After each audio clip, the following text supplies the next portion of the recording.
હિમાચલથી છેક સુરત પહોંચવાનું હતું ચરસ, પણ વચ્ચે આવ્યું હિંમતનગર અને પોલીસને હાથ લાગી ગયું આ ચરસ અને આ ચરસને લઈ જનાર શખ્સ રક્ષિત જેઠવા.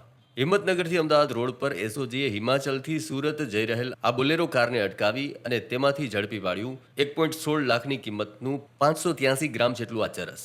પોલીસે રક્ષિત જેઠવા નામના શખ્સની સાથે એક અન્ય નેપાળી યુવકને પણ ઝડપી અને બંનેની સામે એનડીપીએસ એક્ટ મુજબ ગુનો નોંધ્યો છે.